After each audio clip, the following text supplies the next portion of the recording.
మనం వెళ్ళేది supreme court. ఆయనకి ఏదో పర్సనల్ ఏదైనా ఉంటుంది, 100% ఏదో కుక్క ఆయనకి ఏదైనా చేసి ఉంటారు. This verdict has come from a very personal place.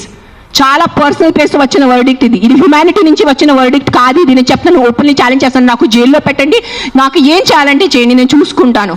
కానీ Supreme Court has become all our law system today. I'm saying in front of, I have experiences, the entire law has become a joke. If you have money, you are safe. You don't have money, you are not safe. It is as simple as that in our country. మీరు అందరూ ఒప్పుకుంటారా లేదా? This is what I can do now. This is all.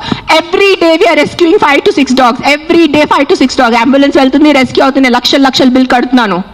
అందరికీ తెలుసు ఎవరెవరు animal వెల్ఫేర్లో ఉన్నారో వాళ్ళకి తెలుసు నేను ఏం చేస్తున్నాను.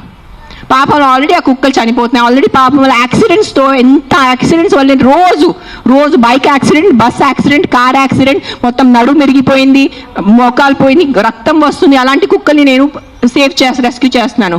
ఆ కుక్కలు ఎవరి దగ్గర వెళ్ళి కంప్లైంట్ చేయాలి? ఈ బైక్ వల్లే నేను చనిపోయాను. ఆ కుక్కలు ఎవరి దగ్గర వెళ్ళి కంప్లైంట్ చేయాలి? 100 కుక్కలు వచ్చి ఇట్లా ప్రెస్ కాన్ఫరెన్స్ పెట్టుకోవాలా? మీరు సరిగా బైక్ డ్రైవ్ చేయలేదు, మీరు సరిగా కార్ డ్రైవ్ చేయలేదు వల్లే నా బంధు పోయింది అని ఎవరి దగ్గర వెళ్ళి వాళ్ళు కంప్లైంట్ చేస్తారు? ప్రతిదీ డబ్బు తింటం అయిపోయింది. ప్రతిదీ కరప్షన్. ఎక్కడ తీసుకెళ్ళిపోతారా డబ్బు? మీరు కొంచెం ఉందా మీకు సెన్స్? ప్రతి డబ్బు. ఎస్, డబ్బు ఈజ్ ఇంపార్టెంట్. నాకు కూడా డబ్బు ఇంపార్టెంట్ ఉంది, నాకు కూడా అవసరం ఈరోజు డబ్బు. I also need money to live, I also need to have a luxurious life. But that is not the end of life. ఎక్కడైనా మీ కర్మ, మీ మనసు, మీ కాన్షియన్స్ ఏదైనా ఉందా లేదా మీ అందరికీ? కొంచెం ఆలోచించుకోండి. ప్రతిదీ GHMC corrupt, politicians corrupt, bureaucrats corrupt, IAS corrupt, IPS corrupt, supreme court corrupt, this corrupt. No one can deny this fact. We all know as Indians today why are lakhs of Indians leaving our country and going because of corruption. ఉండలేకపోతున్నాను ఇక్కడ, సరిగా roads లేదు. కానీ మనము tax కట్టేటప్పుడు కరెక్ట్గా టైంకి నేను tax కట్టాలి. నెలకి నెల నేను జిఎస్టీ కట్టాలి. నెలకి నెల నేను కరెక్ట్గా నా అడ్వాన్స్ ప్రతి 3 monthsకి నేను నా అడ్వాన్స్ ట్యాక్స్ కట్టాలి. దానికి ఈరోజు any of you can you go to government hospital. ఈ రోజు మీకు ఒంట్లో బాగాలంటే మీరే చెప్పండి, ఈ రోజు మీకు ఒంట్లో బాగాలంటే మీరు ప్రైవేట్ హాస్పిటల్కి వెళ్తారా, గవర్నమెంట్ హాస్పిటల్కి వెళ్తారా? ఎందుకు ట్యాక్స్ కట్టట్లేదా? మీరు నిజాయితీగా సంపాదించేసి ట్యాక్స్ కడుతున్నారు, మీరు గవర్నమెంట్ హాస్పిటల్ ఎందుకు లేదు? ఎగ్జాక్ట్లీ అదే లేదు. అదే ఎందుకు ఫైట్ చేయట్లేదు? లక్షల మంది గవర్నమెంట్ హాస్పిటల్లో చనిపోతున్నారు, దానికోసం ఎవరు పోరాడటం లేదు. ఆ లైఫ్స్కి విలువ లేదు. జస్ట్ కుక్క కరిస్తేనే ఆ లైఫ్కి విలువ. మీరు ఆలోచించుకోండి. This is all I'm saying why this press conference today is think once. ఒక్కసారి మీకు కొంచెం బుద్ధి, భయం, భక్తి ఏదైనా ఉంటే ఒక్కసారి ఆలోచించుకోండి. మీరు ఆ ఆలోచనతో మీకు ఏ ఆన్సర్ వస్తుంది అదే ఉంటుంది. కుక్కలు కరుస్తున్నాయి, దాని మీద ఉట్టి ఫోకస్ చేయొద్దు. దానికి సొల్యూషన్ చూసుకోండి.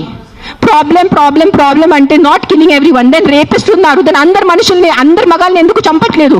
అందరు మగాల్ని రౌండ్ అప్ ఎందుకు జైల్లో పెట్టట్లేదు? Why is the government not coming up with the law కి after 8 PM no man should be on the road? ఎందుకు ఆ లా రావట్లేదు? ఇఫ్ మగాలే రోడ్ మీద లేదంటే ఆడవాళ్ళు శుభ్రంగా తిరగచ్చు కదా. ఎవరు రేపు చేస్తారు ఆడవాళ్ళని? అది ఎందుకు మీకు ఆలోచన లేదు? మీ ఇంట్లో ఆడవాళ్ళు లేదా? మీ ఇంట్లో తల్లిలు, చెల్లిలు, అక్కలు ఎవరు లేరా మీ ఇంట్లో? వాళ్ళ సెక్యూరిటీ గురించి ఏంటి? మీరు పంపగలరా నైట్లో? మీరు ఒక్క మాట చెప్పండి. మీరు నైట్లో ఒక వీధిలో జస్ట్ అన్ని మగాలు ఉన్నాయి, తాగేసి మగాలు ఉన్నాయి, మీరు మీ ఇంటి ఆడవాళ్ళని పంపుతారు? అక్కడ పంపరు. ఎందుకు? బికాజ్ మీకు నమ్మకం లేదు వాళ్ళ మీద. సో మీ ఆడవాళ్ళ లైఫ్కి విలువ లేదా? అడ్డదిడ్డంగా ఆల్కహాల్ అమ్మేస్తారు, అడ్డదిడ్డంగా మందుల షాప్స్ పెడుతున్నారు.